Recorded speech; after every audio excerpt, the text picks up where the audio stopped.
अस्सलाम वालेकुम एवरीवन। वालेकुम अस्सलाम। अस्सलाम ma'am.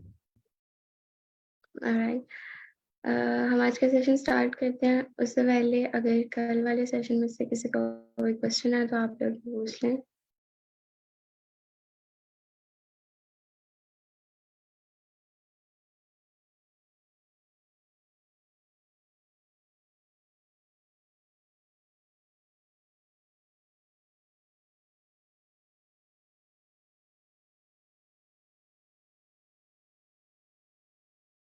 No ma'am.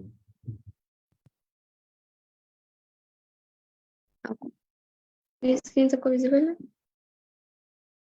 Yes ma'am. Okay, so start करते हैं। हम लोग ना फिलहाल स्टैक के क्वेश्चंस कर रहे हैं, ठीक है। सो एक दो डेज में स्टैक का टॉपिक कवर करके देन नेक्स्ट टॉपिक स्विच करेंगे।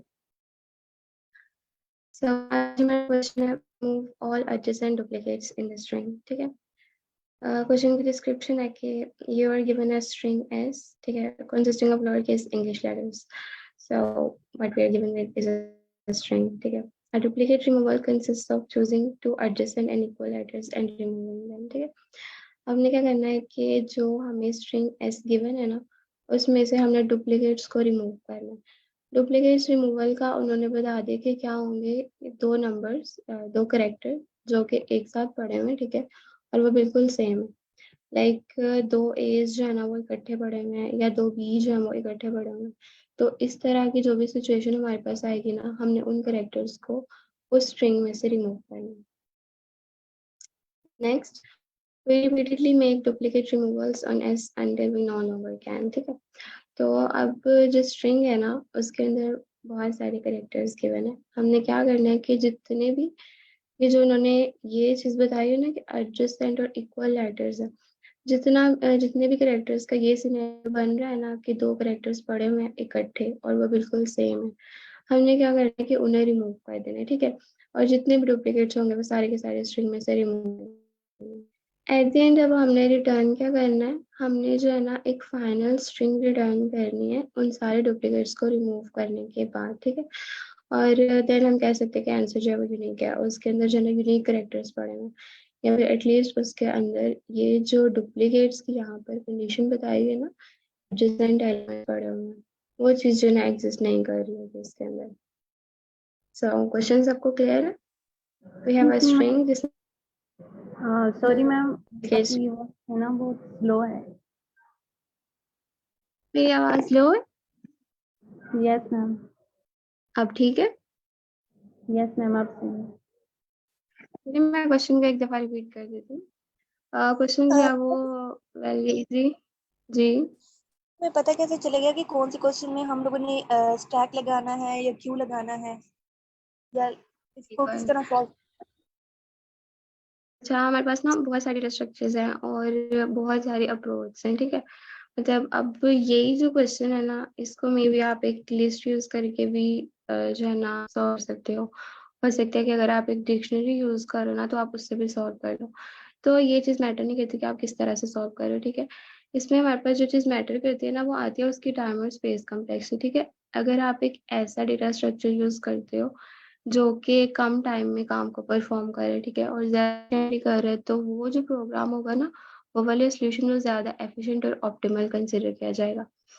लेकिन वैसे जो है ना हम किसी भी तरह से इसे सॉल्व कर सकते हैं। बहुत सारे पॉसिबल वेज हो सकते हैं इस क्वेश्चन को सॉल्व करने के, ठीक है। तो ऐसे नहीं है कि हम इसे जस्ट टैग से ही कर सकते हैं। आपके माइंड में अगर आ रहा है कि डिक्शनरी से करना चाहिए तो फिर आप डिक्शनरी से भी ट्राई कर सकते हैं इसे। Okay ma'am. ऑलराइट, जो है ना वो मैं एक दफा इसकी स्टेटमेंट रिपीट कर देती हूँ कि हमें गिवन है एक स्ट्रिंग, ठीक है। ये जैसे एग्जांपल है, हमें एक स्ट्रिंग गिवन है और हमने करना क्या है कि उस स्ट्रिंग के अंदर जितने भी डुप्लीकेट्स होंगे ना, डुप्लीकेट्स के लिए उन्होंने क्या बताया कि to adjacent and equal letters, ठीक है। दो लेटर्स हैं जो कि बिल्कुल साथ साथ पढ़े हुए हैं और हैं भी सेम। जैसे कि अब इस स्ट्रिंग में बी और बी इकट्ठा पड़ा हुआ है तो हम क्या करेंगे, इस डुप्लीकेट जो ये सेट है ना हमारे पास, इसको रिमूव कर देंगे। फॉर एग्जाम्पल, अब जैसे ये है ना हमारे पास स्ट्रिंग, ठीक है, ABBAC है, ठीक है। तो जब हम इस स्ट्रिंग के ऊपर आइटरेट करेंगे, ठीक है, और इसमें डुप्लीकेट्स रिमूव करने लगेंगे, तो पहले हम क्या करेंगे, बी और बी को रिमूव कर देंगे। अब हमारे पास क्या बचा, AAC है, ठीक है। फिर हम क्या करेंगे, AA जो है ना डुप्लीकेट, उसको भी रिमूव कर देंगे, और एट द एंड हमारे पास बचेगा सिर्फ C है। तो ये चीज़ जो है ना यहाँ पर हमने फाइंड आउट करनी है, सारे डुप्लीकेट्स को रिमूव करना है, और एट द एंड जो चीज़ हमारे पास आएगी ना उसको रिटर्न कर देना, वो वाली स्ट्रिंग हमने रिटर्न करनी है। अब क्वेश्चन सबको क्लियर है? Yes ma'am. यस। तो इसके ना सोल्यूशन की तरफ आते हैं कि अब जैसे हमारे पास बहुत सारी वेज हैं इस क्वेश्चन को सॉल्व करने की, ठीक है, लेकिन हम क्या करते हैं कि हम फिलहाल स्टैक पे ज्यादा फोकस कर रहे हैं, स्टैक डेटा स्ट्रक्चर को पढ़ रहे हैं, तो हम इसे ना एक स्टैक यूज करके इम्प्लीमेंट करने की कोशिश करते हैं, ठीक है। हम क्या करते हैं कि ये जो स्ट्रिंग हमें गिवन है ना, अब हमने चेक करना है कि इसके अंदर डुप्लीकेट्स आ रहे हैं या नहीं आ रहे। तो एक जो है ना हमारे पास अप्रोच होती है ब्रूट फोर्स अप्रोच। वो क्या होती है कि आप ना बिल्कुल स्ट्रेट फॉरवर्ड जाते हो, और बिल्कुल भी आप नहीं सोचते कि मैंने इस सोल्यूशन को ऑप्टिमल बनाना है या किस तरह से मैंने रिसोर्सेज जो है ना उनको ऑप्टिमाइज करना है, कुछ भी नहीं, ठीक है। बस एक स्ट्रेट फॉरवर्ड अप्रोच है, जब आप उसे फॉलो करते हो ना और उससे सोल्यूशन ऐड कर लेते हो तो उसे हम कहते हैं ब्रूट फोर्स अप्रोच। वो क्या हो सकती है कि आप लोगों में से आई होप सो कि अक्सर को पता होगा ब्रूट फोर्स अप्रोच जो है ना वो किस तरह से होती है, कि हम लोग क्या करते हैं, सिंपली ना इस स्ट्रिंग के ऊपर ट्रेवर्स करते हैं, ठीक है। जब हम इसको चेक करेंगे ना और देखेंगे कि हमारे पास पहले A आया है, फिर हम गए B पे, फिर जब नेक्स्ट B पे जाएंगे और देखेंगे कि पीछे भी एक B आया था, तो इसको रिमूव कर देंगे, ठीक है। इस तरह करके स्ट्रिंग के ऊपर मूव करके उसमें से हम डुप्लीकेट्स जो है ना उनको रिमूव कर सकते हैं। तो एक अप्रोच हमारे पास ब्रूट फोर्स आती है, एक जो है वो थोड़ी ऑप्टिमाइज्ड अप्रोच है जो कि हम स्टैक को यूज करके इम्प्लीमेंट कर सकते हैं इसे, ठीक है। तो हम स्टैक वाली अप्रोच देखते हैं कि कैसे करेंगे इसे। अच्छा, अब हमें जो है ना एक स्ट्रिंग गिवन है, हम क्या करते हैं कि एक जो है ना स्टैक ले लेते हैं यहाँ पर, ठीक है। और स्टैक में हम क्या करेंगे कि बारी बारी हमारे पास जो सारे एलिमेंट्स आ रहे हैं ना, सारे जो करेक्टर्स आ रहे हैं स्ट्रिंग में, वो हम स्टैक के अंदर अपेंड करते जाएंगे, ठीक है। फॉर एग्जाम्पल यहाँ हमारे पास स्ट्रिंग क्या थी, ये थी ना हमारे पास स्ट्रिंग। तो हम क्या करेंगे कि स्टैक के अंदर हमने जो है सारे एलिमेंट्स को अपेंड करना है बारी बारी। और जब भी आपने एक करेक्टर को चेक करना है, जैसे सबसे पहले जो ना हमारे पास A आता है, तो हम क्या करेंगे कि पहले चेक कर लेंगे कि इस एलिमेंट से पहले हम कोई और A ऑलरेडी डाल चुके हैं, और अगर डाल चुके हैं तो जो हमारी डुप्लीकेट्स वाली कंडीशन है ना, वो अगर फुलफिल हो रही है तो इस A को ऐड करो ही मत, ठीक है, इसको जो है ना रिमूव कर दो। हम ये काम करेंगे, ठीक है। तो जो है ना हम क्या करते हैं, इसके ऊपर आइटरेट करना स्टार्ट करते हैं। सबसे पहले जो है ना स्ट्रिंग के अंदर हमारे पास कौन सा कैरेक्टर आ रहा है, A, ठीक है। अब हम चेक करेंगे, फिलहाल जो स्टैक है ना वो एम्प्टी है, बिल्कुल उसके अंदर कोई भी एलिमेंट नहीं पड़ा हुआ है, ठीक है। तो हम क्या करते हैं कि चेक कर लेते हैं स्टैक एम्प्टी तो नहीं है, क्योंकि अगर स्टैक एम्प्टी होगा ना, अच्छा, आप लोगों में से मोस्टली पार्टिसिपेंट जो ना हमारे साथ न्यू भी हैं, तो आप लोगों को पता है स्टैक डेटा स्ट्रक्चर क्या होता है और उसके मतलब जो बेसिक ऑपरेशंस होते हैं।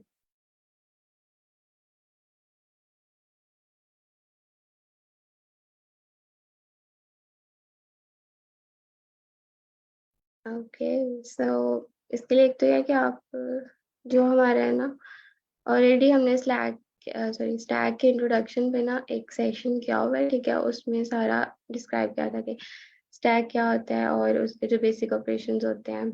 आप लोग वो वाली वीडियो भी वॉच कर सकते हो, वो फेसबुक पे पड़ी है रिकॉर्डिंग उसकी, मैं लिंक शेयर कर दूंगी। थोड़ा बहुत जो है ना मैं इसका एक्सप्लेन करती हूँ कि स्टैक जो ना वो हमारे पास एक डेटा स्ट्रक्चर होता है जिसमें हम एलिमेंट्स को इस तरह से स्टोर करते हैं।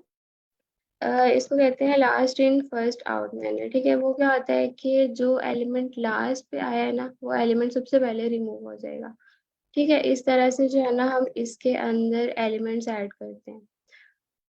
तो स्टैक के कुछ बेसिक ऑपरेशंस होते हैं, वो क्या होते हैं कि आप जो स्टैक है ना, एक मिनट मैं ना एनोटेट करके आपको शो करती हूँ कि स्टैक जो ना वो हमें दिखता कैसे है। लेट्स से ये जो है ना ये एक स्टैक है, और ये जो है ना उसका, अब आपने जो भी काम करना है ना, कोई एलिमेंट गेट करना है, किसी को इंसर्ट करना है, और यहाँ पे किसी को रिमूव करना है, कुछ भी करना है, सारे काम आप इसी एंड पे करोगे, ठीक है। ये हमारे पास जो ना एक स्टैक होता है। तो अच्छा, इसके कुछ बेसिक ऑपरेशंस होते हैं कि आपने टॉप एलिमेंट को गेट करना है या फिर आपने पॉप करना है। पॉप का मतलब होता है रिमूव करना है, ठीक है। और अपेंड का मतलब होता है ऐड करना। तो अगर आपने कुछ ऐड करना है ना, वो इसके टॉप पे आएगा। अगर आपने कुछ रिमूव करना है, वो भी टॉप से ही रिमूव होगा। और अगर आपने टॉप पे क्या चीज़ पड़ी है वो गेट करनी है, तो उसके लिए हम टॉप फंक्शन यूज करते हैं, ठीक है। ये जो है ना स्टैक डेटा स्ट्रक्चर में होता है। तो यहाँ पर हम क्या करते हैं कि हमने जो ना एक स्टैक बना ली है, ठीक है। अब हम क्या करते हैं, हमारे पास सबसे पहले स्ट्रिंग में आया है कैरेक्टर ए। स्ट्रिंग को रिवर्स कर रहे हैं हम, ठीक है। तो सबसे पहले हम चेक कर लेते हैं कि स्टैक एम्प्टी तो नहीं है। तो जो कि अभी हमने स्टैक के अंदर कुछ भी ऐड किया ही नहीं है, अभी तो हम फर्स्ट एलिमेंट पे हैं, तो स्टैक बिल्कुल एम्प्टी है। तो ये जो कंडीशन है ना, ये एग्जीक्यूट नहीं होगी, ठीक है। ये वाली कंडीशन एग्जीक्यूट नहीं होगी। हम आते हैं नेक्स्ट कंडीशन पे। उसमें हम क्या करेंगे कि स्टैक के अंदर जो हमारे पास करेक्टर है ना, इसको अपेंड कर देंगे, ठीक है। यहाँ तक सबको समझ आ रही है? अगर किसी को कोई यस कंफ्यूजन मैम। हो रही है ना तो ओके, और Yes. बाकी सबको ऑलराइट। अगर किसी को कोई भी कंफ्यूजन है तो आप लोग पूछ सकते हैं, ठीक है, नो इशू। अच्छा, तो सबसे पहले जो ना हमारे पास ए आया था, उसको हमने अपेंड कर लिया। मैम किसी का अच्छा, हम क्वेश्चन ना यहाँ पर जी जी, हम ना ये चीज जो है ना, इफ स्टैक, ये एक कंडीशन है जिसमें हम चेक करें कि स्टैक एम्प्टी है या नहीं।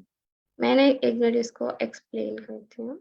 लाइन 7, ये इस तरह से कि हमने हमारे पास जो ना कंडीशंस होती हैं। अब इफ कंडीशंस है ना, उसको आप एक तो सिंपल वे में भी राइट कर सकते हो, ठीक है, कि if x is greater than 6 may be, ठीक है। तो आप क्या करो, कुछ भी प्रिंट करो एक्स वाई से, ठीक है। एक तो होती है ये हमारे पास बिल्कुल बेसिक सी इफ कंडीशन। एक हमारे पास होती है कंपाउंड कंडीशन, जिसमें हम क्या करते हैं कि दो तीन चीजें ना एट अ टाइम इकट्ठे ही चेक कर रहे होते हैं। तो उसके लिए जो है ना हम एंड और नॉट वगैरह इस तरह के ऑपरेटर्स जो है ना वो यूज कर लेते हैं। तो जैसे एक कंडीशन जो है ना वो हमारे पास है ये, ठीक है। सेकंड कंडीशन हमारे पास है, हम चेक करते हैं लेट्स से कि एक्स जो है ना वो लेस देन 10 है मे बी। अब क्या हम क्या कर रहे हैं कि एट अ टाइम हम दो कंडीशन चेक कर रहे हैं। एक कंडीशन ये चेक कर रहे हैं और एक कंडीशन ये चेक कर रहे हैं। जो इसका आंसर आएगा और जो इसका आंसर आएगा, ठीक है, उन दोनों का आपस में हम एंड लेंगे और उसकी बेस पे हम देखेंगे कि हमने क्या करना है, ठीक है। तो लाइन 7 में यहाँ पर हम लोग क्या कर रहे हैं, इसी सिनेरियो के अकॉर्डिंग हमारे पास जो है ना, यहाँ पर एक कंडीशन है ये वाली स्टैक, सेकंड कंडीशन है ये वाली। स्टैक का जो टॉप है ना, स्टैक का अभी जैसे मैंने बताया कि स्टैक का अगर हमने टॉप एलिमेंट गेट करना हो ना, तो हम स्टैक डॉट टॉप मेथड भी कॉल कर सकते हैं। और इसके लिए एक आसान तरीका ये है कि जो भी -1 इंडेक्स पे पड़ा हुआ है ना, -1 इंडेक्स, एक मिनट मैं बताती हूँ सर फंक्शन क्या होता है। अच्छा, पैरामीटर सॉरी, -1 जो होता है ना, ये क्या करता है कि जो भी चीज स्टैक के एंड में पड़ी है ना, मतलब कि टॉप पे लास्ट इंडेक्स जो है उससे गेट कर लो। ये चीज जो है ना हम यहाँ पर परफॉर्म कर रहे हैं कि जो टैग के टॉप पे एलिमेंट पड़ा हुआ है वो लो, और जो करेक्टर हम करेंटली देख रहे हैं करेक्टर, ठीक है, जो कि अभी हमारे पास क्या है ए, इनको लो और इन दोनों को जो है ना कंपेयर करो। अगर तो ये दोनों इक्वल हैं।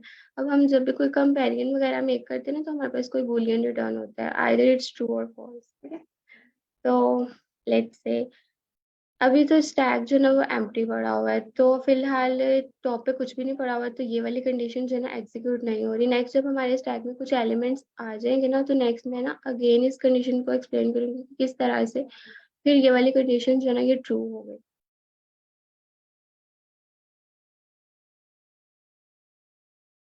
सॉरी, मुझे सर आपके क्वेश्चन की समझ नहीं आई।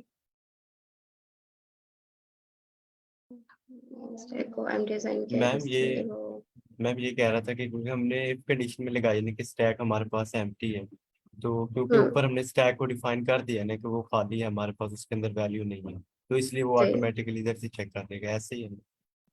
बिल्कुल वो चेक कर लेगा। बाकी फिर जब हम लोग इसके अंदर एलिमेंट्स ऐड करेंगे ना, तो तब क्या होगा कि हमें पता चलेगा स्टैक एम्प्टी है या नहीं, ठीक है। वैसे खैर ये जो स्टैक जब हम सिर्फ लिखते हैं ना, उसका मतलब होता है कि स्टैक जो है ना उसके अंदर कुछ एलिमेंट्स पड़े हुए हैं, ठीक है। अगर हम कहते हैं ना कि नोट स्टैक, तो इसका मतलब ये है कि स्टैक जो है ना वो एम्प्टी है, स्टैक के अंदर कुछ भी नहीं पड़ा हुआ। ये चीज होती है। तो यहाँ पर हम चेक करें कि स्टैक जो है वो एम्प्टी तो नहीं है, स्टैक के अंदर कुछ ना कुछ पड़ा हुआ होना चाहिए, ठीक है।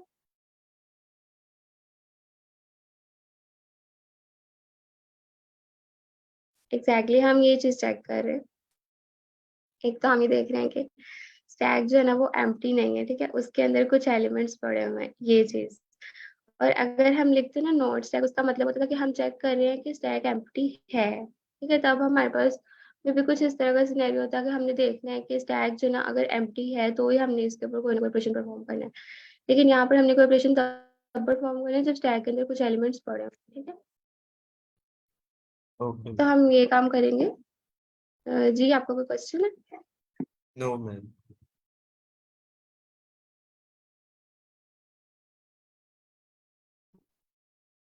Alright. तो यहाँ हम चेक करेंगे स्टैक जो ना उसके अंदर कुछ एलिमेंट्स पड़े हुए हैं, ठीक है, ये चीज। और एक कंडीशन हमारे पास ये है। सेकंड हम ये कंडीशन चेक कर रहे हैं कि अगर स्टैक के टॉप एलिमेंट पे जो भी पड़ा हुआ है, ठीक है, जो भी स्टैक का टॉप एलिमेंट है वो और जो करेक्टर हम देख रहे हैं वो, अगर वो दोनों इक्वल है तो ये कंडीशन एग्जीक्यूट हो जाएगी, ठीक है, और इसका आंसर आ जाएगा ट्रू में। ये भी कंडीशन ट्रू हो गई, नेक्स्ट वाली भी ट्रू हो गई, तो क्या होगा कि स्टैक के टॉप पे जो एलिमेंट पड़ा हुआ है उसको रिमूव कर दो, ठीक है। एक्चुअली यहाँ पे दो कंडीशन आ रही हैं, एक ये वाली और लेट्स, मैं इसको ना पेरेंथेसिस में डाल देती हूँ कि एक जो है ना हमारे पास कंडीशन ये है और एक जो है ना कंडीशन हमारे पास ये वाली है। अब जब कि हम लाइन 7 में क्या कर रहे हैं, हम बेसिकली दो कंडीशन जो है ना वो एट अ टाइम चेक कर रहे हैं। इसके लिए आप लोग ये भी कर सकते हो कि इनको एट अ टाइम चेक ना कर बल्कि ना एक नेस्टेड इफ यूज कर लो, ठीक है। आई होप सो उसका ये मतलब होता है कि हमने जो है ना हमारे पास दोनों काम होने चाहिए, स्टैक के अंदर कुछ ना कुछ पड़ा भी हो और स्टैक के टॉप पे जो एलिमेंट वो करेक्ट, तो हमने ये काम करना है, ठीक है। आप सबको ये चीज क्लियर है? मैम जो है ना हमें ये पता है कि हमारा जो स्ट्रेक है ना हमने वो एम्प्टी बनाया हुआ है, ठीक है। हम्म। हमें सिर्फ एक चेक करनी है ना कि हमें रिमूव डुप्लीकेट करना है। तो अगर हम ये कंडीशन ना भी लगाएं तो भी चल जाएगा ना हमारा वो। आप कह रहे हैं अगर हम ये चीज ना लगाएं, जी सॉरी मुझे शायद आपका क्वेश्चन समझ मेरे नहीं आया मेरे कि कहने का मतलब ये आप है कह कि रहे हैं हमारी ऊपर वाली कंडीशन हमें ऑलरेडी पता है और हम अगर वेट, यहाँ पर हमें पता है कि स्टैक जो है एम्प्टी है, राइट। नेक्स्ट, यस मैम, तो अगर ये कंडीशन हम ना भी लगाएं तो नेक्स्ट वाली जो कंडीशन है वो चल जाएगी ना। हम उसे सिर्फ इफ कंडीशन लगाते हैं, नेक्स्ट वो ज्यादा कंडीशन नहीं देते। अच्छा आप ये कह रही हैं कि अगर हम ऐसे करें, जस्ट ये काम करें, राइट, कि स्टैक के टॉप पे जो एलिमेंट है वो अगर करेक्टर के इक्वल है तो इसे पॉप कर दो, क्योंकि अल्टीमेटली ये काम तभी होगा जब स्टैक एम्प्टी नहीं है, ठीक है। उसके अंदर कोई एलिमेंट पड़ा होगा टॉप पे तो ही टॉप एलिमेंट हमें गेट होगा ना और कंपेयर होगा, राइट। नो मैम, मैं ये कह रही हूँ कि इस कंडीशन को हम ना लगाएं, सिर्फ नीचे वाली कंडीशन को लगाएं। दूसरी कौन सी कंडीशन है यहाँ पे? लाइक एक कंडीशन ये है और एक कंडीशन ये है, तो आप चाह रहे हैं कि जो फर्स्ट कंडीशन है स्टैक को एम्प्टी है या नहीं चेक करने वाली उसे हम रिमूव कर दें। जी हाँ, मैं ऐसे कह रही हूँ। तो दूसरी कंडीशन मतलब उसको हम इसमें जो एल्स वाली कंडीशन है वो इसमें आ जाएगी, तो फिर भी वो उसको अपेंड कर देगा ना जो हमारे कैरेक्टर्स हैं। ओ नहीं नहीं नहीं नहीं, ऐसे नहीं करेगा वो, पता है क्या करेगा? देखिए हमने जो ना इस तरह नहीं करना कि हर एक करेक्टर को अपेंड करना है, हमने पहले चेक करना है कि जो हमारे पास करेक्टर है वो अगर ऑलरेडी स्टैक के टॉप पे पड़ा हुआ है। इसका क्या मतलब है कि जैसे लेट से आप स्ट्रिंग को ट्रेवर्स कर रहे हो, करते करते जो ना आप इस जगह पे आ गए, इस बी पे, ठीक है। अब हमने देखा कि करंटली हमारे पास है बी, प्रीवियसली स्टैक के टॉप पे क्या चीज पड़ी हुई है, एक और बी। तो अब हम क्या करेंगे, हमारे पास स्टैक में ऑलरेडी बी पड़ा हुआ है और हमारे हैंड में भी लेट से बी है, तो क्या हम इस बी को स्टैक में अपेंड करेंगे? वेल हम नहीं करेंगे क्योंकि हमें डुप्लीकेट्स को रिमूव करना है। हम क्या करेंगे, इस बी को स्टैक में जो है ना अपेंड नहीं करेंगे और जो ऑलरेडी पड़ा हुआ है उसको भी वहां से रिमूव कर देंगे, ठीक है। और फिर नेक्स्ट करेक्टर पे चले जाएंगे। इस तरह ये होगा कि ये जो दोनों बी थे ना हमारे पास जो डुप्लीकेट हो रहे थे, वो दोनों के दोनों जो है ना स्किप हो जाएंगे, रिमूव हो जाएंगे, हमारी फाइनल जो स्ट्रिंग आनी है उसमें से। Okay ma'am. तो आपको क्लियर हो गया होगा। बाकी नेक्स्ट जब हम इसको सारा आइटरेट अच्छे से, मतलब स्ट्रिंग के सारे करेक्टर्स को चेक करेंगे ना, तो ये ज्यादा अच्छे से क्लियर हो जाएगा। मैम आपने ये पैरामीटर्स में सेल्फ लिया हुआ है, वो क्या चीज है? मैं भूल गई। अच्छा, सेल्फ जो होते हैं ना, ये पैरामीटर हम मेनली यूज करते हैं जब हमने फर्दर फंक्शन को कॉल करना होता है ना, तो हम कहते हैं सेल्फ डॉट दिस। ये किस लिए होता है कि क्लास के अंदर जब हम फंक्शंस डिफाइन करते हैं ना, तो हमें पता चल जाता है कि ये जो मेथड है ये इसी क्लास का ही है, ठीक है, हम इससे कहीं आउटसाइड से कॉल नहीं कर रहे। इस काम के लिए हम यहाँ पे जो है सेल्फ यूज करते हैं। बाकी ये पैरामीटर ऐसे नहीं है कि जिसे हमने गेट करना है जब हमारे पास ये फंक्शन कॉल होगा, ठीक है। हम जस्ट इस फंक्शन को ना डिस्टिंग्विश करने के लिए यूज करते हैं कि ये इस क्लास के अंडर आ रहा है, जो करंटली क्लास जो है ना हम यूज कर रहे हैं।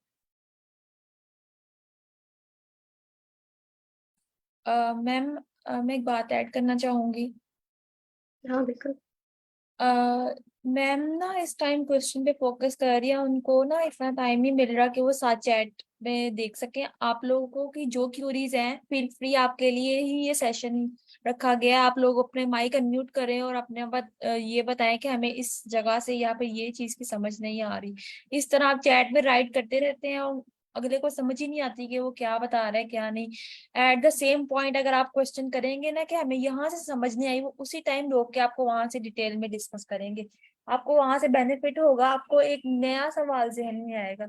अगर आप मैसेज में यू करते रहेंगे तो सिर्फ आपको उसी क्वेश्चन का जवाब मिलेगा, आपको आगे समझ ही नहीं आएगी। हाँ ये चीज है, आप लोगों ने, मैंने भी चेक किया, काफी लंबे लंबे क्वेश्चंस भेजे हुए हैं। तो हम लोग एक काम करते हैं कि पहले जो है ना इसकी कंप्लीट एडिशन देख लेते हैं कि हम इसे किस तरह से जो है ना सॉल्व करेंगे। देन अगर आपके क्वेश्चंस रिजॉल्व नहीं होते तो देन सारे के सारे क्वेश्चंस जो है ना वो हम देख लेंगे फिर, ठीक है। या फिर आप लोगों को जहाँ से समझ नहीं आ रही, माइक ओपन करके आप लोग फौरन मुझे बता दें कि यहाँ से समझ नहीं आ रही, हम उसे रिपीट कर लेंगे। ओके।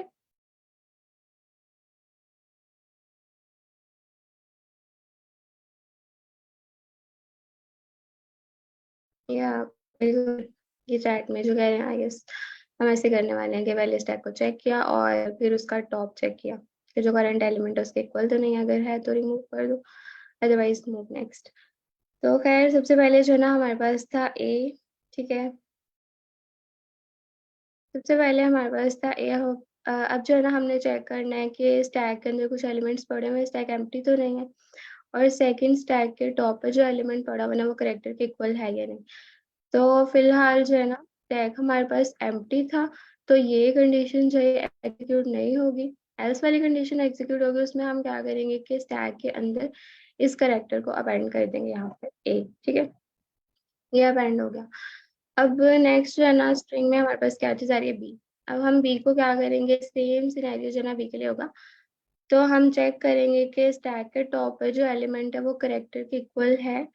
अब स्टैक का टॉप हम किस तरह से गेट करते हैं, जो एलिमेंट हमारे पास एट दी लास्ट पड़ा हुआ ना, कि जब यहाँ पर जो ना हमें कैरी यूज कर रहे हैं स्टैक को इम्प्लीमेंट करने के लिए, जब हम इसके अंदर मल्टीपल एलिमेंट्स ऐड करेंगे ना, लेट से हमने ए बी सी कर लिया, तो जो एलिमेंट हमारे पास बिल्कुल एंड पे पड़ा हुआ है ना वो होगा स्टैक का टॉप, ठीक है। ये स्टैक का टॉप एलिमेंट होगा, और इसके साथ फिर हमने कंपेयर करना है जो भी हमारा कोई करंट एलिमेंट होगा उसको। तो फिलहाल स्टैक के अंदर जो स्टे पड़ा हुआ है इसको हम कंपेयर करेंगे ए के साथ, ठीक है। अब एक्चुअली यहाँ पर क्या चीज हो रही है कि स्टैक और हम करंटली जो करेक्टर है ना वो है बी, हम इन दोनों को कंपेयर करते हैं और ऑफ कोर्स ये जो है ये कंडीशन फॉल्स हो जाती है, तो ये कंडीशन एग्जीक्यूट नहीं होगी, ठीक है। एल्स वाली कंडीशन एग्जीक्यूट होगी, उसमें हम क्या करेंगे, स्टैक के अंदर जो करेक्टर है ना बी उसको अपेंड कर देंगे यहाँ यहाँ पर जो है ना फिर हम बी को अपेंड कर देंगे। नेक्स्ट क्या आता है कि अब हमारे पास एक और बी आ गया, ठीक है।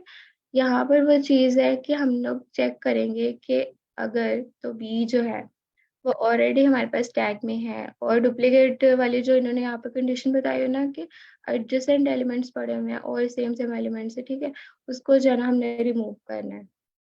तो लेट्स सी, अब यहाँ पर हमारे पास आ गया बी, ठीक है। अब हम अगेन इस कंडीशन को चेक करते हैं, स्टैक एम्प्टी तो नहीं है, ठीक है, उसके अंदर ये 2 एलिमेंट्स पड़े हुए हैं एंड स्टैक के टॉप पे जो एलिमेंट पड़ा हुआ है वो करेक्टर के इक्वल है या नहीं, ठीक है। तो स्टैक के टॉप पे हमारे पास पड़ा हुआ है बी और करेंटली हमारे पास क्या है, बी, ठीक है।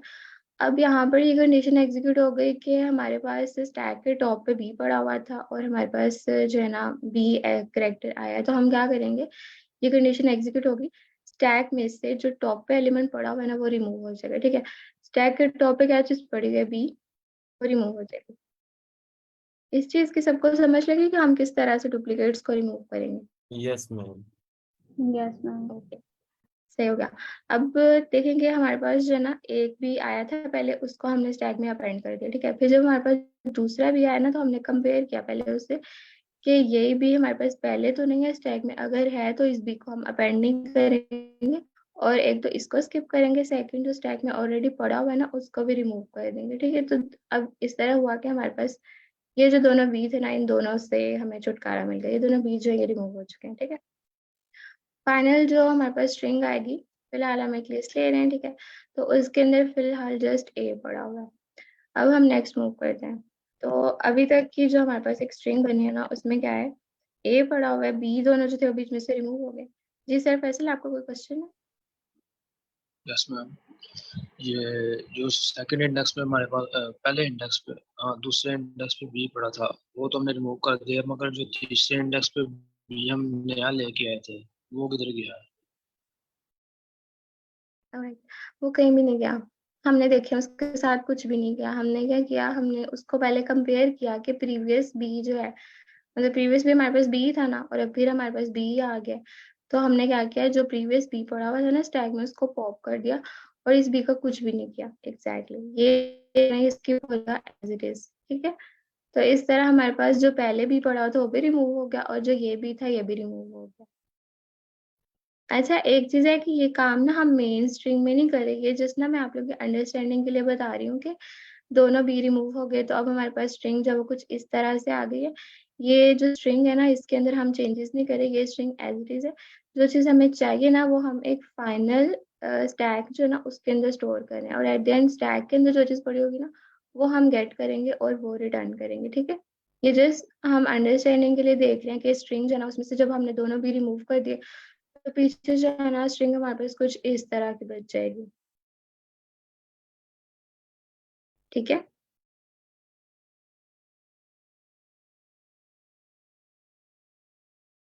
सर वैसे आपको क्लियर हुआ ये? जी क्लियर है, शुक्रिया मैम। ओके।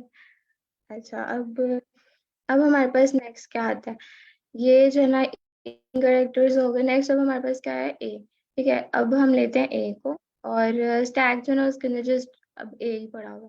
अब हम फिर से चेक करते हैं कि स्टैक के टॉप पे जो एलिमेंट पड़ा हुआ है और जो करंटली हमारे पास कैरेक्टर है वो इक्वल है दोनों, ठीक है। स्टैक के टॉप पे क्या पड़ा हुआ है, ए। स्टैक के अंदर फिलहाल वैसे एक ही एलिमेंट पड़ा है और वो ऑफ कोर्स टॉप पे पड़ा हुआ है, ठीक है, ए।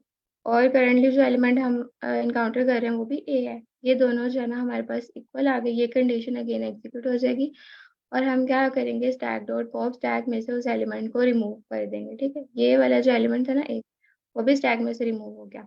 अब क्या हुआ कि एक ए तो रिमूव होगा और ये दूसरा ए जो था ना ये एज इट इज स्किप हो जाएगा, क्योंकि हम इसको ना तो स्टैक में अपेंड कर रहे हैं और रिमूव करने की जरूरत नहीं क्योंकि अभी हमने उसे स्टैक में अपेंड किया ही नहीं था, ठीक है।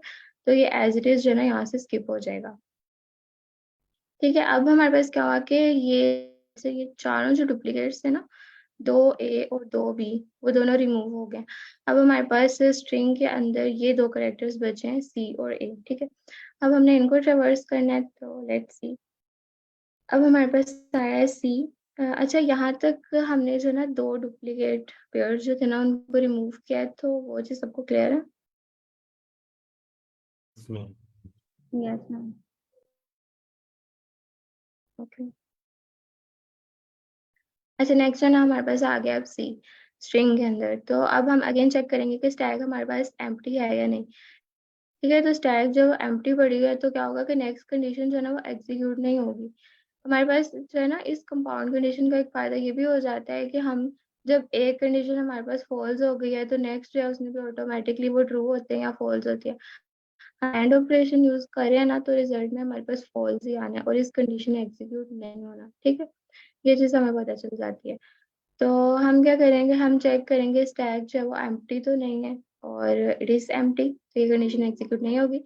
नेक्स्ट कंडीशन एग्जीक्यूट होगी एल्स वाली, और हम क्या करेंगे स्टैक के अंदर अपेंड कर देंगे करंटली हमारे पास जो करेक्टर है सी, ठीक है। तो स्टैक जो वो क्या बन गई सी, स्टैक के अंदर जो है सी आ गया। ओके, नेक्स्ट अब हमारे पास सिर्फ एक एलिमेंट बचा है, ये लास्ट वन, इसको चेक करते हैं ए। देन अगेन ये कंडीशन एग्जीक्यूट होगी और हम कंपेयर करेंगे स्टैक के टॉप पे जो एलिमेंट पड़ा हुआ है और करंट जो एलिमेंट है वो इक्वल है या नहीं, ठीक है। तो स्टैक के टॉप पे क्या चीज पड़ी है टी, करंटली हमारे पास है ए, और ये दोनों इक्वल नहीं है, तो ये कंडीशन एग्जीक्यूट नहीं होगी। और नेक्स्ट कंडीशन एग्जीक्यूट होगी उसके अकॉर्डिंगली जो ए है उसे हम स्टैक में अपेंड कर देंगे, ठीक है। और ये लूप जो नहीं टर्मिनेट हो जाएगी क्योंकि अब हमने सारे जो करेक्टर्स हैं उनको ट्रेवर्स कर लिया जो स्ट्रिंग के अंदर पड़े हुए थे, ठीक है। अब हमने रिटर्न करना है जो कि हमारा आंसर होगा। तो यहाँ तक अगर किसी को कोई कंफ्यूजन है तो आप लोग क्वेश्चन कर सकते हैं।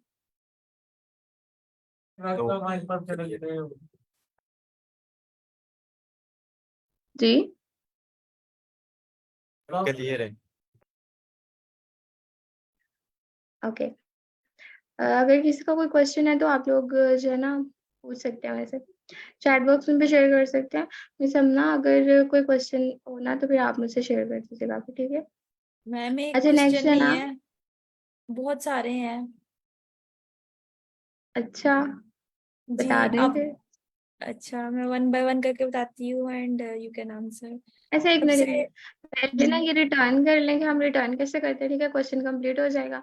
देन जो भी क्यूरीज है ना फिर रिवीजन में हम मैम वो देख लेंगे, ठीक है। मैम आप इनको एक बार पाइथन ट्यूटर ऑन करके ना वो सारा सेटअप दिखा दे और फिर उनको वैसे ड्राई रन करवा के दिखा दे ना, क्योंकि इनसे मतलब इनको ये भी हम वो कहते हैं ना कि वन बाय वन स्टैक में वैल्यूज कैसे आ रही हैं, जो एम्पटी खाली आपने स्टैक लिखा हुआ है वो क्या काम कर रहा है, और करेक्टर को इक्वल हाँ, ले रहे हैं तो वो क्यों ले रहे हैं। सब मोस्टली को ये कंफ्यूजन हो रही है कि जो करेक्टर है वो क्या है, और उसको उसको मतलब उसके अंदर वैल्यू जो है ना मतलब वो कैसे पॉप आउट हो रही है, अगर वो टॉप पे पड़ी है तो टॉप पे वो कौन सा एलिमेंट है। तो इन सबको ये चीजें क्लियर नहीं है मेरे अच्छा ख्याल में। हम्म। उसके लिए ये है कि वैसे ये क्वेश्चन हम कर लेते हैं, बाकी जिनको ये चीजें क्लियर नहीं है ना उनको मैं शेयर करूंगी। जो स्टैक का हमने इंट्रोडक्शन लिया था ना जिस सेशन में, वो ठीक है, उसमें आपको क्लियर हो जाएगा कि स्टैक जो है वो किस तरह का डेटा स्ट्रक्चर होता है। और दो क्वेश्चन हमने और किए थे ना जिनमें बेसिक ऑपरेशंस उनके कैसे इंप्लीमेंट करते हैं, पॉप और टॉप वगैरह वाले, वो चीज़ जो है ना फिर वो भी आपको क्लियर हो जाएगी। और जब आप इसे अपने एंड पे रन करोगे ना तो ज़्यादा अच्छे से समझ आ जाएगी। फिलहाल जो है ना इसको पाइथन ट्यूटर पे ड्राई रन करके देख लेते हैं कि किस तरह से जो है ना ये सारा काम हो रहा है।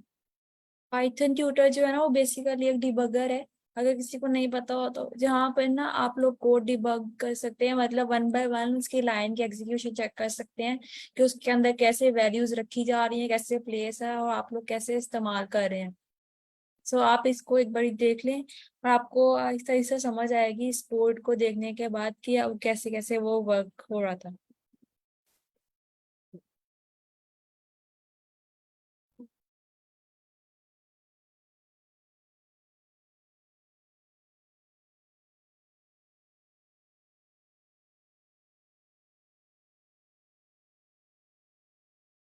राइट, किस पार्टिसिपेंट को सबसे सारी समझ आ गई है? Yes ma'am. ओके, आप इसे यहाँ पे रिवाइज करवाना चाहेंगे कि हमने इसमें किस तरह से एग्जीक्यूशन की है? Yes ma'am. मैम सबसे पहले हमने एक स्टैक बनाया है, स्टैक हमारे पास एम्प्टी है, तो वो हमारे पास एम्प्टी स्टैक आ जाएगा। उसके बाद हमने फॉर लूप लगाया है। मैम फॉर लूप में हमने सबसे पहले क्या करना है कि वो जो हमारे पास स्ट्रिंग दी गई है उसमें से हमने एक एक करेक्टर से स्टार्ट करना है। फर्स्ट वो करेक्टर लेगा हमारे पास, एक करेक्टर लेगा। एग्जैक्टली चेक इट जैसा है।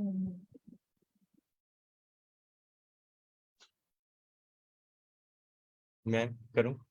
मैम फॉर लूप में हमारे पास हमने लगाया कि इसके ऊपर हमने हमारे पास जो स्ट्रिंग दी हुई है एस, उसके ऊपर हमने फॉर लूप लगाया है। तो फॉर लूप फर्स्ट टाइम जब वो चलेगा उसका जो स्ट्रिंग का फर्स्ट करेक्टर है ये वो लेगा, और उसके बाद फिर वो नीचे जाएगा कंडीशन चेक करेगा। कंडीशन में ये चेक करेगा कि हमारे पास जो स्टैक है क्या वो हमारे पास एम्प्टी है या उसके अंदर कुछ पड़ा हुआ है। क्योंकि हमारे पास फर्स्ट ऊपर स्टैक एम्प्टी है तो इसलिए ये कंडीशन हो जाएगी फॉल्स और वो एल्स में चला जाएगा। तो सेकंड में जाके जो एल्स में जब जाएगा तो वो क्या करेगा, हमारे पास जो स्टैक ऊपर एम्प्टी है उसके अंदर अपेंड कर देगा करेक्टर को। करेक्टर के अंदर हमारे पास ए आया था तो वो ए को अपेंड कर देगा सिंपली में। फिर वो सेकंड पे आएगा, सेकंड करेक्टर उसका जो आएगा वो बी है, वो बी लेगा। और इसमें इफ कंडीशन स्टैक क्या एम्प्टी है, नहीं सेकंड, क्योंकि उसके अंदर हमारे पास फर्स्ट ए अपेंड हुआ है तो ये तो कंडीशन ट्रू हो गई। सेकंड में जो सेकंड कंडीशन है ना, वो स्टैक के जो माइनस वन के ऊपर जो वैल्यू पड़ी है क्या वो हमारे इक्वल इक्वल है करेक्टर। जो हमारे पास -1 है उसके ऊपर हमारे पास वैल्यू है वो हमारे पास ए पड़ा हुआ है, वो इक्वल नहीं है हमारे पास बी के।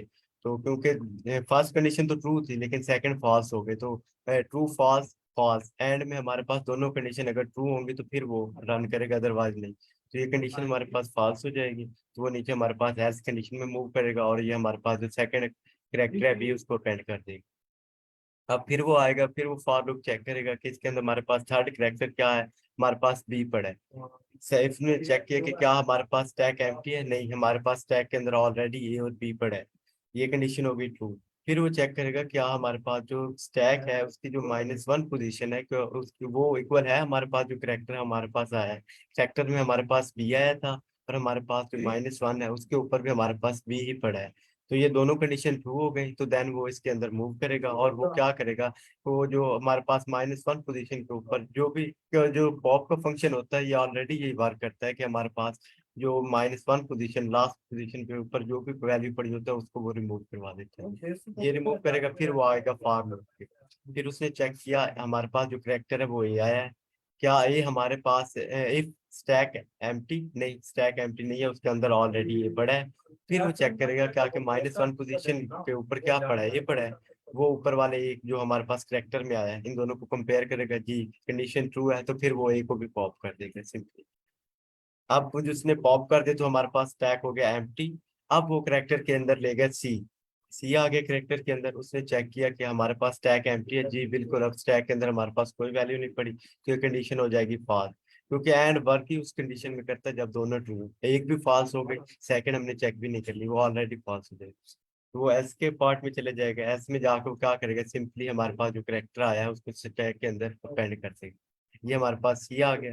अब वो हमारे पास जाएगा ए के ऊपर, ए हमारे पास आएगा, ए को चेक करेगा क्या इफ कंडीशन स्टैक एम्प्टी है, नहीं स्टैक के अंदर ऑलरेडी सी पड़ा है। वो चेक करेगा क्या इसकी -1 पोजीशन वो पे ऊपर जो वैल्यू पड़ी है सी क्या वो इक्वल इक्वल है करेक्टर के, नहीं वो हमारे पास ये सी है वो ए है। तो ये कंडीशन हो जाएगी फॉल्स और वो एल्स में चले जाएगा और हमारे पास जो सी पड़ा है उसके साथ वो अपेंड कर देगा ए को सिंपली। और फिर क्योंकि लूप कंप्लीट हो गया और वो लास्ट में लूप से बाहर आएगा और हमारे पास ये प्रिंट कर देगा जो हमारे पास स्टैक है सिंपली।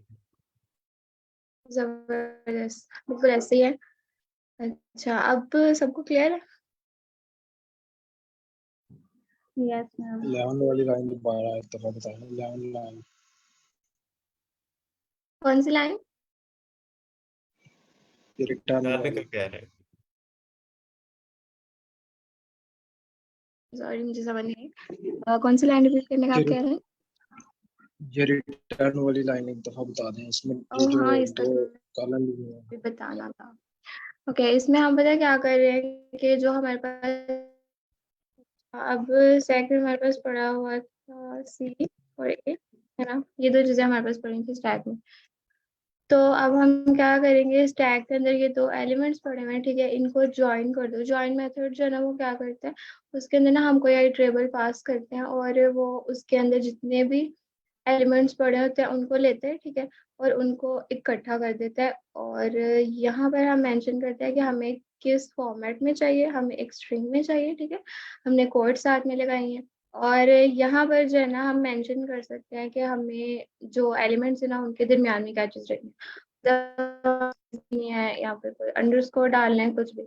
लेकिन यहाँ पर कुछ भी हमने एंटर नहीं किया, हमें कुछ भी नहीं चाहिए, हमें कैरेक्टर जो है ना वो एज इट इज ज्वाइन हुए हुए चाहिए। तो हमारे पास क्या चीज आ जाएगी, सी और ए जो है ना वो एज इट इज आ जाएंगे इकट्ठे होके, ये स्ट्रिंग जो है हमारे पास आ जाएगी और आंसर में जो है ना फिर हमें ये रिटर्न हो जाएगी। ठीक है।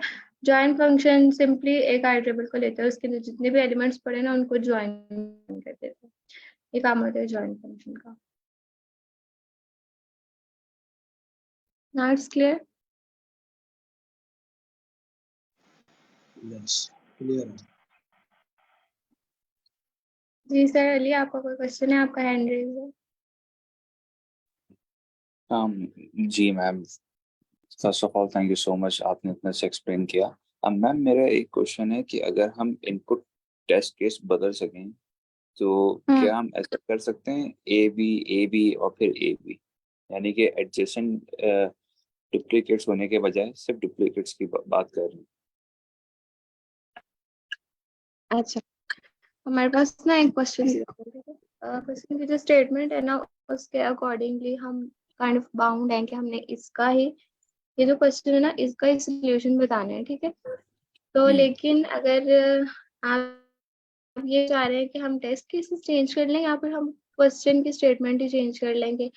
डुप्लीकेट्स की जो डेफिनेशन उन्होंने दी हुई है कि दो एडजेसेंट एलिमेंट्स होंगे और इक्वल भी होंगे, हम इस डेफिनेशन को चेंज कर लें। दोनों में से जो आपको सही लगे, क्योंकि दोनों की डेफिनेशन का मतलब वही होगा जो मैं चाह रहा हूँ।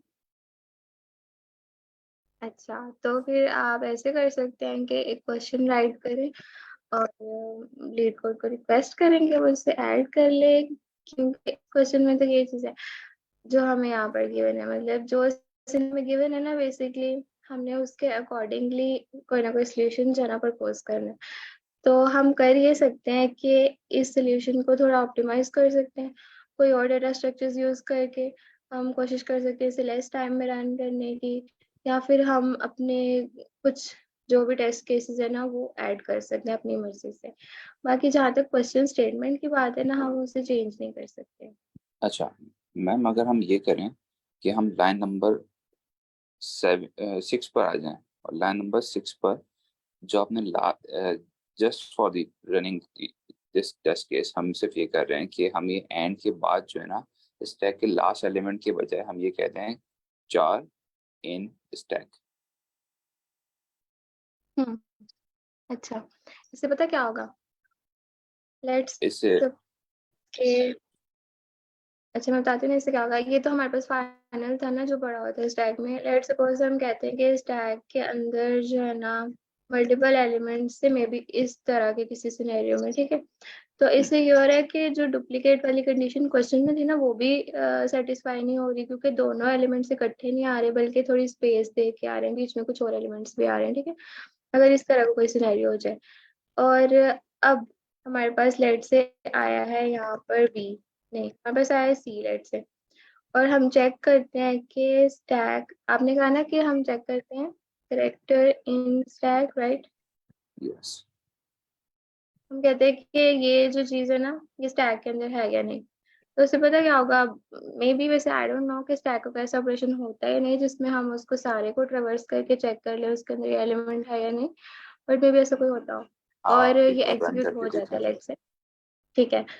तो पता है फिर क्या होगा कि अब हमारे पास करेक्टर है सी, वो स्टैक के अंदर पड़ा तो हुआ है, यहाँ पर पड़ा हुआ है, लेकिन हमें जो है ना क्या चीज चाहिए कि वो यहाँ पर पड़ा होना चाहिए, ठीक है, मैम यहाँ फिर वो पर फिर एडजेस्टेंट हम वाला उसे, फिर वो खत्म हो जाएगा हाँ फिर ना, वो वो एडजेस्टेंट एडजेसेंट पे वाला चला। जो कंडीशन है मैं ना वो वाली नहीं रहेगी। आप एक बार इसको रन करके देखें, इस कोड को। अच्छा रन करके देखना, ओके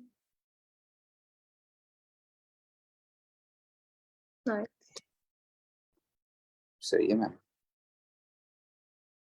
वेल कुछ टेस्ट केसेस हमारे पास ऐसे हैं जिसमें ना बिल्कुल ये इस तरह की स्ट्रेट फॉरवर्ड अप्रोच है कि ना हमारे पास दो चार ही एलिमेंट्स हैं और वो इस तरह से आ रहे हैं कि एक साथ ही हमने उसे रिमूव कर दिया। लेकिन अब जैसे ये वाला है ना इसके अंदर हमारे पास बहुत सारे एलिमेंट्स आ गए हैं, ठीक है।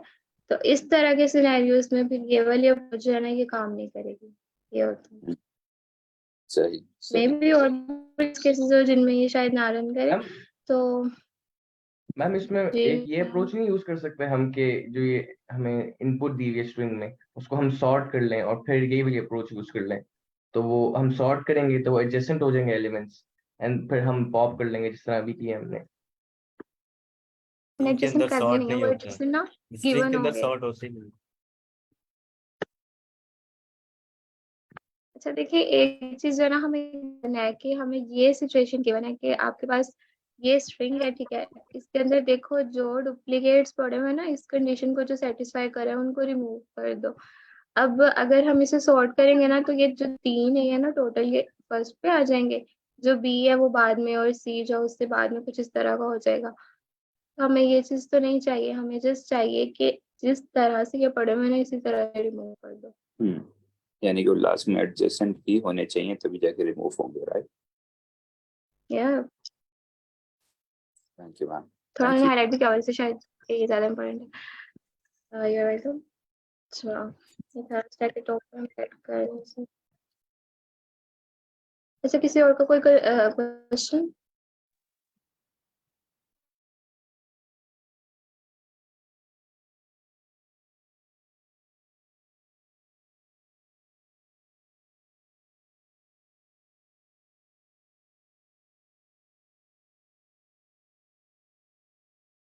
ठीक है, तो ये क्वेश्चन हो गया।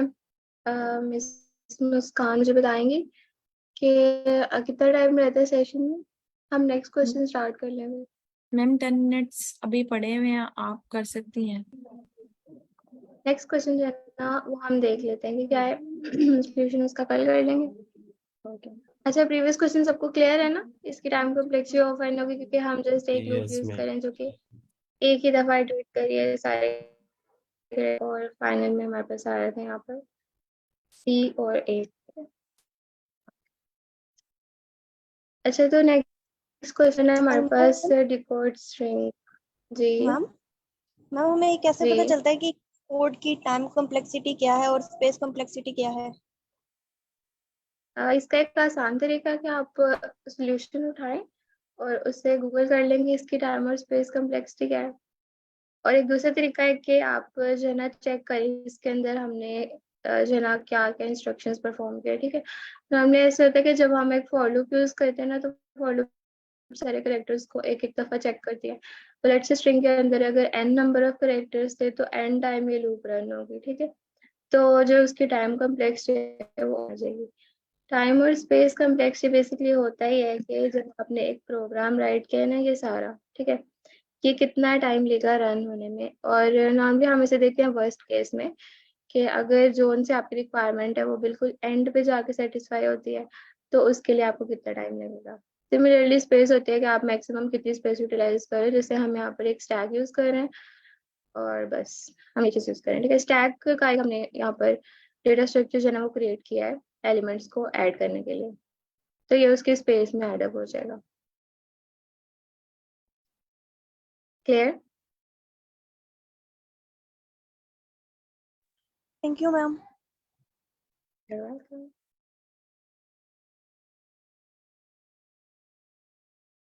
अच्छा, नेक्स्ट क्वेश्चन हमारे पास है डिकोड स्ट्रिंग। अच्छा, हम लोग ना मिस हम ना हमारे कितने क्वेश्चंस हो गए भला स्टैक के? मैम मैं आपको देख के बताती हूँ। काफी सारे हो गए, तो मैं चाह रही थी कि अब हम ना थोड़ा मीडियम पे भी स्विच कर लें, लेकिन आप लोग मुझे बता दें कि ये खत्म हो जाएगा लाइक मैम आई या नहीं। डोंट थिंक के इनको क्लियर है मेरे ख्याल में। So, मतलब अच्छा हम अभी ऐसे तो करते हैं। इजी अभी इजी क्वेश्चन में मुश्किल हो रही है, तो आगे मीडियम करने में तो थोड़ा और लगेगा। और मैंने कुछ पार्टिसिपेंट्स वही। की और भी देखे हैं क्वेश्चंस स्लैक पे, जो कह रहे थे कि हमें आते हुए अभी टाइम हुआ है लेकिन हमें समझ नहीं आ रही और थोड़ा हम फास्ट जा रहे हैं, मे बी इस तरह। तो चलिए फिर हम ऐसे करते हैं कि मीडियम को फिलहाल छोड़ते हैं और इजी पे ही रहते हैं, ठीक है। मेरा तो मैम ख्याल था कि हमने इजी काफी कर लिया, मीडियम करते हैं, पर चले इजी कर लेते हैं। मैम यहाँ 6 पर क्वेश्चंस हो गए हैं इसके। अच्छा हम्म चलिए,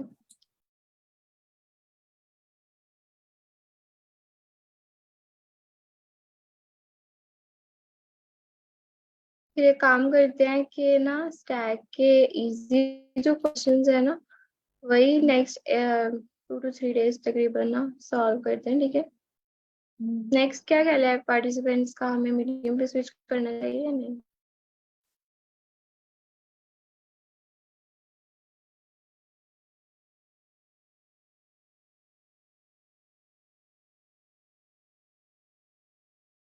ओके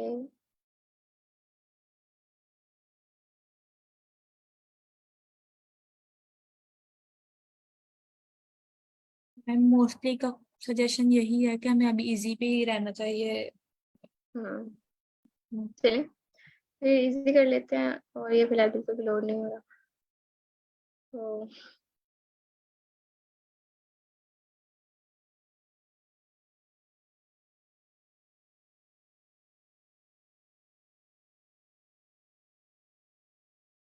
हम्म कुछ ना काफी पार्टिसिपेंट्स न्यू पे आए सेशन में, तो आप लोग ऐसे करिएगा कि मिस हमना ने ना लिस्ट शेयर की हुई है चैनल पे, तो उसके अंदर ना सारे जो रिकॉर्डेड लेक्चर्स है ना उनके लिंक्स वगैरह पड़े हुए हैं फेसबुक पे, ठीक है?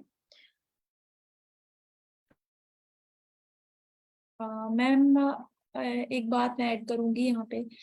जो वो लिस्ट है ना उसमें हमारे पास हर जब हम लोग स्टैक में जैसे पहले ही बताया था कि जैसे ही हम कोई नया डाटा स्ट्रक्चर शुरू करने लगते हैं ना उस टाइम पे हम लोग स्लाइड्स बना के उसकी एक डिटेल में देते होते हैं इंट्रोडक्शन। तो आपको उस वाले जो है ना गूगल शीट पे सब लेक्चर्स की रिकॉर्डेड मतलब रिकॉर्डिंग्स भी मिल जाएंगी। अगर आप उनको ओपन करेंगे ना तो जो सबसे पहला लेक्चर होगा ना हमारा मतलब जो सबसे पहले शो हो रहा होगा लिंक में उसमें आपको उसकी जो है ना रिलेटेड इंट्रोडक्शन स्लाइड्स भी मिलेंगी और क्वेश्चन भी मिलेंगे। जैसे आज वाला ये लेक्चर है ना आपको तो मैंने बस स्टैक का ओवरऑल रिव्यू दिया है, उस दिन पे हमने डिटेल से डिस्कस किया था। उसकी रिकॉर्डिंग पड़ी हुई है गूगल शीट में, सबसे पहला क्वेश्चन है आपको मैं यहाँ पे शेयर कर देती हूँ। अगर आपको नहीं समझ आए देन आप मुझे जो है ना बता दीजिएगा या कल मैम को भी कर दीजिएगा, देन हम लोग उसको थोड़ा सा पैकअप करने की कोशिश करेंगे। ये देखिए यहाँ पे जो है ना सारा गिवन है, ठीक है? फेसबुक चैनल के लिंक्स दिए हुए हैं, रिकॉर्डेड जो वीडियोस होंगे, तो ये आपको यहाँ से शेयर आप कर लोग दिया है इसको मैंने स्टैक वाले का लिंक। एंड बाकी के जो है ना आपको वो यहाँ पे शीट पे मिल जाएंगे, मैं उस शीट का भी लिंक दे देती हूँ यहाँ पे अगर आपको वो वहां नहीं मिल रही है। वैसे वो पिन किए हुए मैसेजेस में है अगर आप चैनल में देखेंगे तो।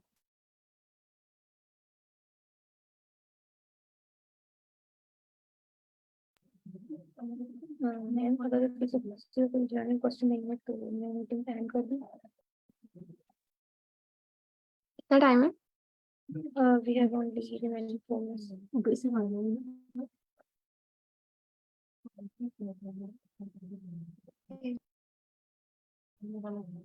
अगर किसी को क्वेश्चन है तो वो पूछ सकता है सर से।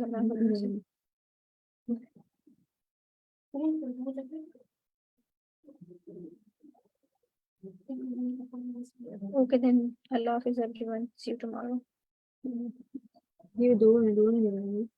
एक्सक्यूज मी मैम, एक क्वेश्चन है।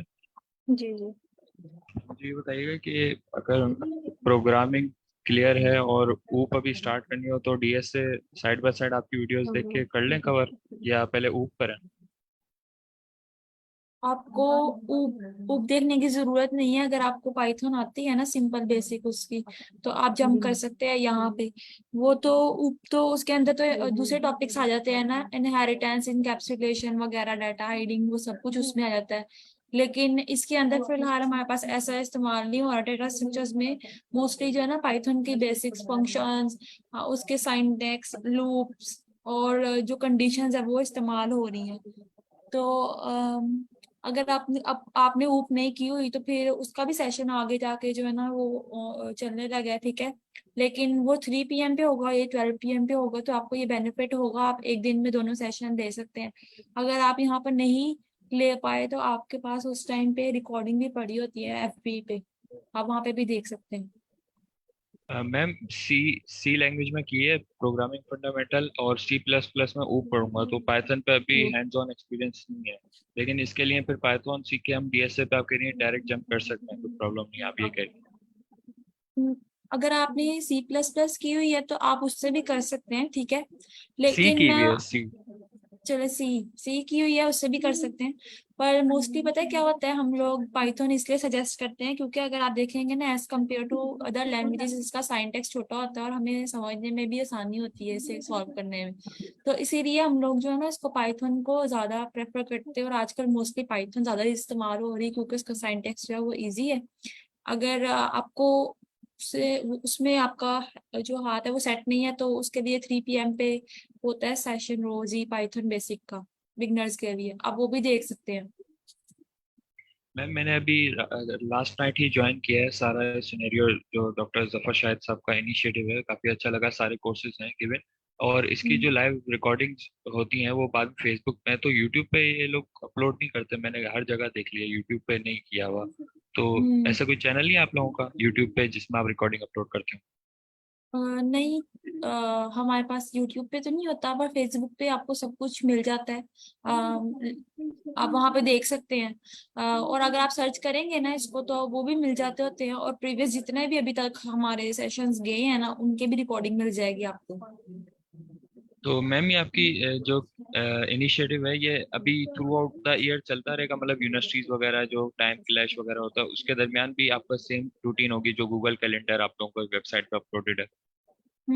समटाइम्स ऐसा होता है कि चैनल का टाइम थोड़ा आगे पीछे हो जाता है, पर ये कभी स्टॉप नहीं होते, ये हमेशा चलते रहते हैं, कभी कोई ट्रेनर आ रहा होता है, कभी कोई ट्रेनर आ रहा होता है, क्योंकि यहाँ पे पता है सेशन में क्या होता है, यहाँ पे नॉर्मल रूटीन में जो है ना हम लोग कोडिंग सीख रहे होते हैं, जब कोई इस लेवल तक पहुंच जाता है ना कि बहुत अच्छा एफिशिएंट बन जाता है, आगे में से आप लोगों में से भी इंशाल्लाह कोई एक होगा जो यहाँ पर बैठा ऐसे ट्रेनर के तौर पर हमें समझा रहा होगा, लेकिन उस लेवल तक जाने के लिए अभी आपको थोड़ा सा हार्ड वर्क करने की जरूरत है, जिसके लिए डॉक्टर जफर शाहिद कहते हैं कि आप लोग कंसिस्टेंट रहिए, at the end of the day आप में से जितने बचे हुए और वहां पे सेशन में अपने लिए जो है ना अ, अपने लिए वाकई में मतलब वो ये इनका ख्वाब होगा कि जो गूगल में जाना चाहते हैं ना वो आपको at the end of the day भी इसी सेशन में मिलेंगे, और वो वही लोग होंगे जो आगे किसी एक दिन में हमारे पास ना यहाँ पे ट्रेनर के तौर पर समझा रहे होंगे। Ma'am thank you ma'am. अगर किसी का कोई क्वेश्चन है तो उस टैग पर पूछ सकता है, otherwise we have to end our meeting because time is going to end. Ma'am ठीक है, तो क्या अल्लाह Okay. हाफिज़ एवरीवन। अल्लाह हाफिज।